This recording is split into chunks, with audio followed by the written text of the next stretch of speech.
Yan.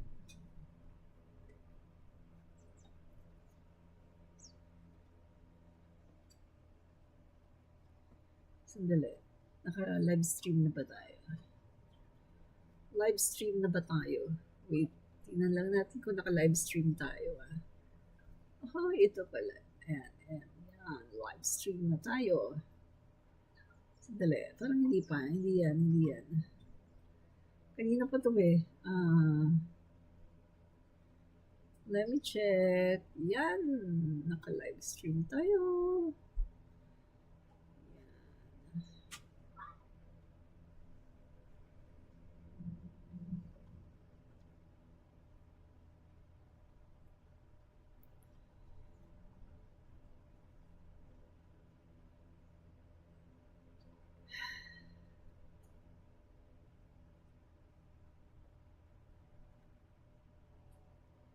Yan. So, mga kaibigan, live stream po tayo no, sa ating YouTube channel. Live po tayo ngayon sa ating YouTube channel. Yan. So, lakasan lang natin. Yan. Okay, nilakasan ko lang. Yan. Okay. So, ngayon mga kaibigan, bago po tayo magpunta, no, sa ating pong another topic mga kaibigan, bago tayo pupunta ay eto, basahin lang natin to mga kaibigan, no? Okay. Eto. Okay. Ito, Republic of the Philippines, House of Representatives. Ano ba to? Sandali guys, tingnan nga natin itong dokumento na to. Tingnan muna natin itong dokumento na to. Ano ba to? Wait po, tingnan natin sa may picture. Sa may picture, tingnan lang natin yung dokumento. Sandali guys. Ito. Oh. Tingnan lang natin, ano ba to? Okay, so ito po mga kaibigan, tingnan lang natin yung documents kung ano ba to? Ano ba tong dokumento na to? So, takpan ko muna yung aking mukha.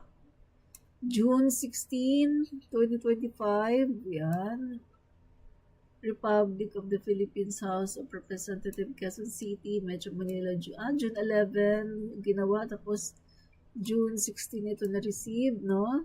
Honorable Samuel L. Martires, Ombudsman of the Office of the Ombudsman, yan, etc. Dear Honorable Martires, this is to furnish you with a copy of Committee Report number 1503 submitted by the Committee on Good Government and Public Accountability. Privileged speech number 379 delivered by Representative Rolando M. Valeriano, September 3. Sandali. Wait guys hindi nyo pala nakikita. Wait, ulitin ko po. Yan. So, ito na po yan. Takpan ko muna yung aking sarili Takpan ko muna aking sarili. Yan. Okay, so, House of the Representative. Yan. And then, Honorable Samuel L. Martires, Ombudsman, Office of the Ombudsman. Yan. Blah, blah, blah. So, galing po ito, no? Ito po yung naka-address sa Office of the Ombudsman. And then, nakalagay dito. Dear Honorable Martires, this is to furnish you with a copy of Committee Report number 1503 submitted by the Committee on Good Government and Public Accountability. Yan. So, privileged speech number 379 delivered by Representative Rolando M. Valeriano, September 3, 2024.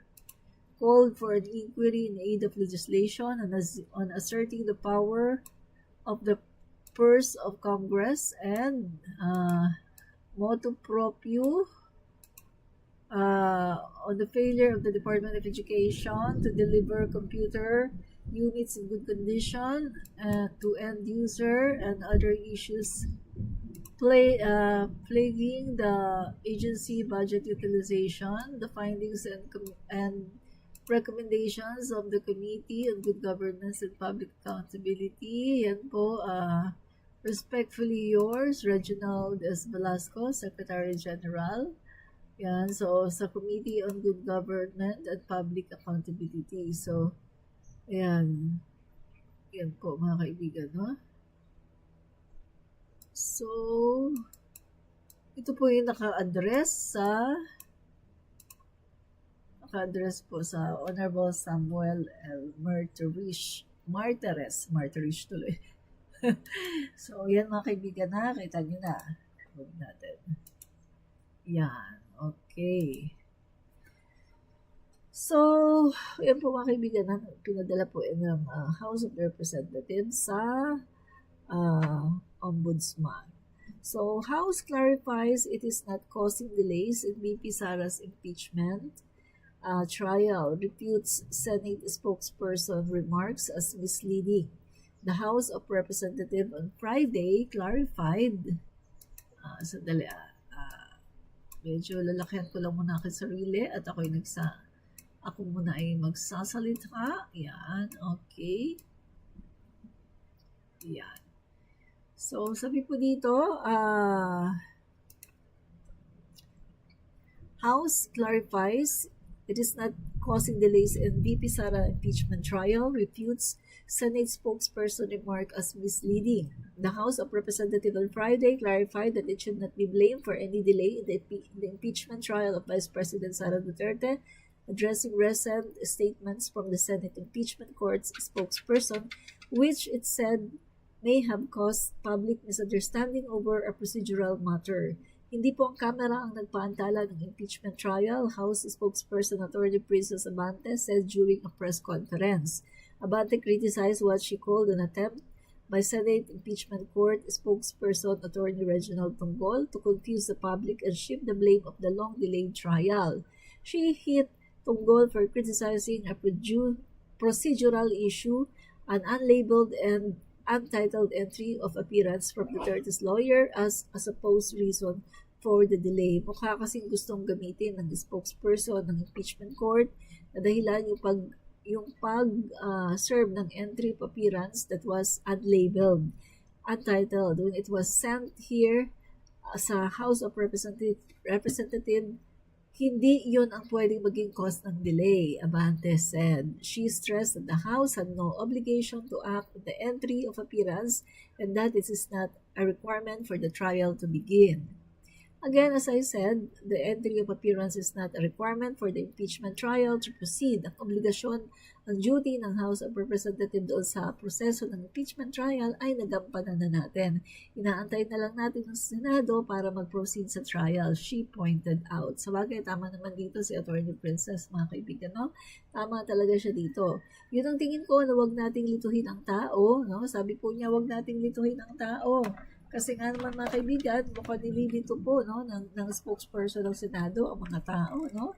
So, sabi po niya dito, ipapasa sa Kamara ang dahilan kung bakit wala pa rin tayo nakikitang impeachment trial sa ngayon. No? She said, she emphasized that the House prosecution panel is ready and continue to prepare to present evidence before the Senate Impeachment Court. In fact, handa na at patuloy na naghahanda ang prosecution panel para maipresenta ang ebidensya doon sa impeachment court. Abante said, the House transmitted the articles of impeachment on the Senate in early February after 215 lawmakers voted to impeach Vice President Sara Duterte for culpable violation of Constitution, betrayal of public trust, among other grounds. Nearly 5 months later, the Senate has yet to act. The House, Abante reiterated, has done its part. It's now the Senate's turn to act without hiding being clerical distraction. Tama nga naman no? Mga kaibigan, so mukhang itong Senado ay talagang pinapatagal nila ng pinapatagal itong impeachment trial. So, Yan po mga kaibigan ang totoo. So, sabi po dito, sa isang article naman, mga kaibigan, basa lang natin. Libanan commends senator judges who uphold decorum, refrain from contrary commentary. Silence is not a weakness, it's a mark of discipline and integrity. Yan. So, House Minority Leader Marcelino Nonoy Libanan on Friday loaded senators who have refrained from making public statements on the merits of the impeachment cases against Vice President Sara Duterte, saying their silence reflects strength, discipline, and judicial integrity. Yan. So, tama nga naman mga kaibigan, kung ikaw ay isang senator judge, dapat hindi ka nagsasalita, no? Huwag kang magsasalita tungkol dito sa impeachment kasi ito ay makakasama, no? Makakasama po 'yan sa magiging stand mo, no, sa pagdating po ng trial. So, we commend our senators, judges who have chosen the high road of restrained silence in the context of an ongoing trial. It's not positivity, it is professionalism, Libanan, a member of the House Prosecution Panel, said in a statement.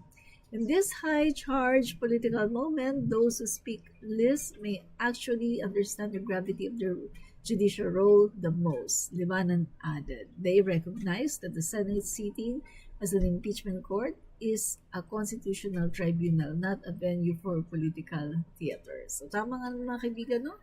So, in-emphasize po dito ni Libanan, mga kaibigan, that public silence from senator judges demonstrates impartiality. It sends a powerful message that they are focused on duty and evidence, not optics, he said. So we've seen members of the Senate revisit the urge to grandstand or sway public opinion. Their restraint helps preserve the credibility of the impeachment process and protects it from being undetermined or undermined by accusation of bias or prejudice or prejudgment, Libanan noted. So he cited the Constitution demand the neutrality from judges in any legal or quasi-legal proceedings. Every statement is a potential challenge of fairness inside. No? So, kailangan dito mga kaibigan, no? The discipline shown by some senators is therefore not just admirable, it's essential, he stressed. Libanan, who represents the four-piece party list, urge others to follow this example. And we urge all senators, senator judges to uphold the same level of discretion. Let the facts and the Constitution, not noise, shape the outcome of this process, he said. So he concluded by saying, we thank those who lead by quiet example. In moments like this, silence is not weakness, it is a statement of integrity. Yan, tama nga naman mga kaibigan, no? Kailangan po ay tumigil na po sa pagsasalita, no, mga kaibigan, lalong-lalo na kung yung sinasabi mo naman ay kitang-kita naman ang pagiging bias mo, no?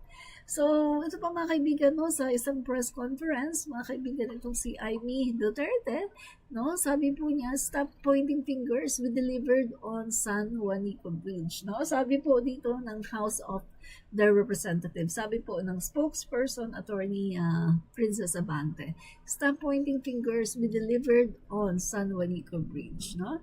So, the House of Representatives on Friday fired back at Senator Amy Duterte for reflecting responsibility over the upkeep of San Juanico Bridge, asserting that lawyers should focus on solutions instead of pointing fingers and reminding her that House has long initiated funding for the landmark infrastructure.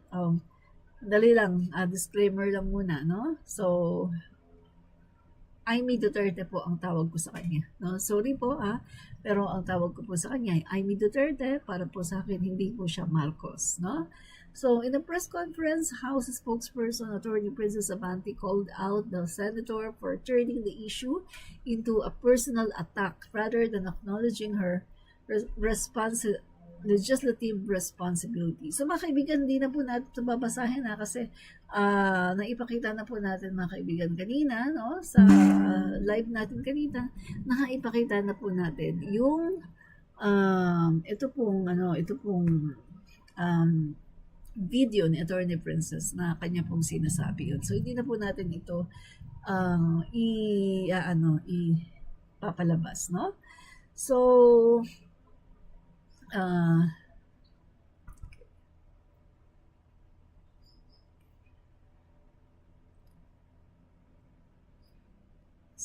yan. So, ngayon po mga kaibigan ay papalabas po natin itong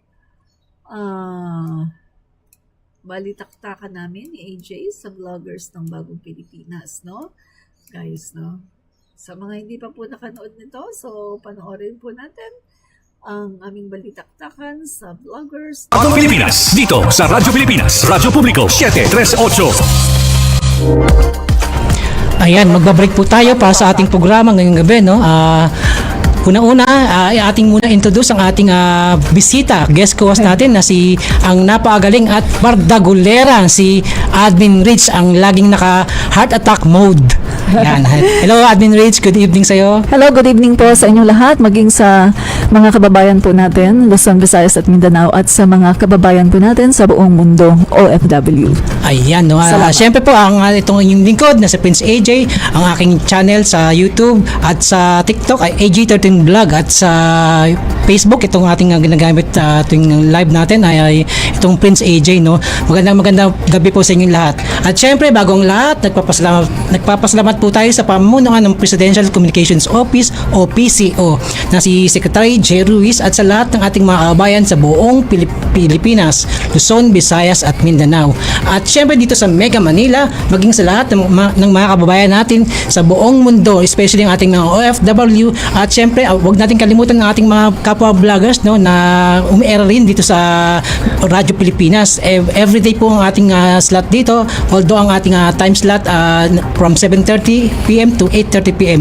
Every Thursday po ang schedule namin schedule po namin, no.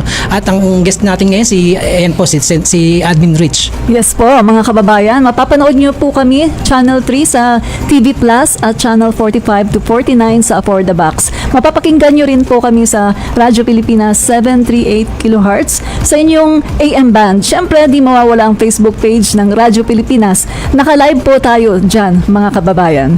Let's begin. Umpisa natin ating mga breaking news at sa mga usapang makabuluhan. Unahin po natin mga good news ng ating PBBM good news, no? Itong ating first topic na mga PBBM good news. At syempre, i-play natin ang unang video po natin regarding po kay Ken Zachary Aquino, no? Na nagpasalamat sa pamamagitan ng kanyang open letter kay PBBM, no? At ito naman talaga po naman nakabagbag damdamin, no? Medyo heartwarming din siya at nakakabilib sa isang bata na magbigay ng pasasalamat o magsabi ng pasasalamat sa ating Pangulong Bongbong Marcos through open letter message. Ayan po, pakinggan po natin. Buluhan at nakakantig ng damdamin ang liham ni Ken Zachary Aquino, isang batang pasyente na natulungan ng National Kidney and Transplant Institute. Sa kanyang liham, nagpayag siya ng taus-pusong pasasalamat sa ating Pangulong Ferdinand Bongbong Marcos Jr. dahil sa tulong ng gobyerno para sa kanyang kidney transplant at sa libreng gamot at laboratory test. Naging matagumpay ang operasyon sa pangangasiwa ni Dr. Rosemary Liquete. Isang patunay ang liham ni Ken na may positibong epekto ang mga programang medikal ng gobyerno sa mga kabataang nangangailangan. Ang kanyang kwento ay simbolo ng pag-asa, kagalingan at pasasalamat. Ito po ang vloggers ng Bagong Pilipinas, AJ13 Vlog, nag-uulap para sa Radyo Pilipinas. Ayun, napakinggan natin yan. Ano masasabi mo dyan, Admin Rich? AJ, meron lang akong komento, no? Kasi okay. Merong isang, alam mo na, basher. Ang sabi sa akin ng basher, ilang taon yan, bata yan, pagkatapos ang galing sumulat. Ang sabi ko sa kanya, ganito po kasi yan, no? Kasi alam ko yan dahil naging preschool teacher ako, no? Kapag halimbawa yung aming mga aking pupil, no? Kinder, may gusto siyang sabihin sa akin, gusto niya magsulat. Sinasabi niya sa nanay niya pagkatapos yung nanay niya ang sumusulat o kaya ate niya. Hindi naman kailangan yung bata mismo ang sumulat, eh, pero diba? Admin Rich, pinapasulat talaga. Alalahanin natin, diba? no? Kaya tayo may mga honor student. May mga batang nag-accelerate from grade 1 to grade 4. Meron din so, huwag natin bata i-discount yung kakayahan ng mga kabataan na magaling sila magsulat. Kasi kaya nga tayo may mga writer.